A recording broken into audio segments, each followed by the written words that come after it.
maamulka dowladda hoose ee degmada Sheekh oo warkacaya xogayaha fulinta dowladda hoose ee degmada Sheekh Cali Xaaji Axmed ayaa saakaaronimadii hore oo la nadaafadeed dad ka bilaabay xaafadaha kala duwan ee degmada Sheekh iyo goobaha istaraatiijiga ee degmada Sheekh taasoo ay ku cirib tirayaan xashiish buuxdhaafiyay maadaama oo la garay xil roobaad xanuunada ka dhalan kara iyo badqabka caafimaad iyagoo ka duulaya xanuunada kala duwan ee ka dhalan waxaanu xogayuhu ku dheeraaday in meel uga soo wada jeestaan wixii bilixumo ku keeni kara iyo caafimaad darraba xogayaha arrimahaasi ka hadlayna waxa hadaladiisii kamid ahaa 22 Maarch waxaanu halkan ka shaqeynaynaa xashiishkii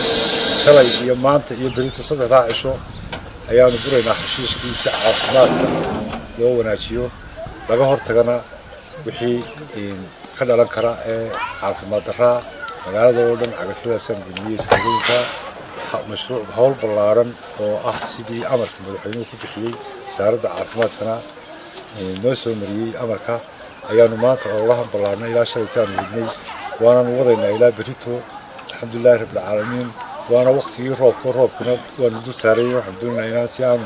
على حشيش كنا وقين هذا فضلنا وقدرنين inaanu dhameystiro ilaa galabtii ilaa roota hadii ilaahay ilaaho geesta kale isna waxa hadalka qaatay xildhibaan Maxamed Diiriyo oo kamid ah xildhibaanada golaha deegaanka degmada Sheekh ayaa isaguna fariin u diray bulshada ku dhaqan degmada Sheekh isla markaana ku wargeliyay bulshada ku dhaqan degmada Sheekh inay meel uga soo wada jeestaan wixii bilixumo iyo caafimaad darro iyo waliba kafaya dhowr ahaan ay ku keeni kara degmada Sheekh inay meel uga soo wada jeestaan maadaama ay roobabkii gugu ka bilaabeen gobolada kala duwan ee dalkani Jamhuuriyadda Soomaaliland iyo degmooyinka وأطلع شيء عذر هذا نروح بكرنا والله يعني حشيشك تذكر نحيا لا يقول بحلق شرابك أول بعد هذا وحنول حيلين إنه عادة إنه حيلين إنه مركب فوق سوه ورأس جوكسدو إنه حشيشك مجال كرنا بينه صلتها حشيشك يحب بدأ يبقوا بعدين بيجها مركب يقوم بسلام إنه ركض شباب أيها الله مرينا يا مركب إلى الشليوان ودني إلا ما تبيش الله بيلا تنتهي إلا صدق يلا بعتك بشوال ضمي وكذا ما يسترينا مقالة حشيشك. مركز دولة وسائل وحيسوف القانتي وهاي ورنسها قشنك قوبيه لقو خبر. أنا قلنا وأنا لقرب تاجنا هاي وأنا نكرش قيم. مركز واحد بين هالدنيا قشنك سدا وشقي محمد صديق قوبها الله بترك لي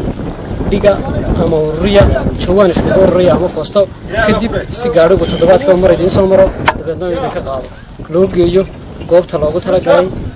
قدك حشيشك كدبنا هالك قاريكو جيو مركها لقو سي نظافة المجالة يا عافماتك يبلغ المجالة دوبا أي قروح بدو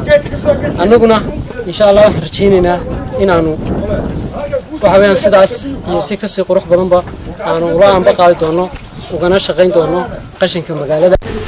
عبد الكريم عيسى عبد الله يستجور بهيت ملاحظ بنانا فيه واسمه سومالي تي في مجال الشيخ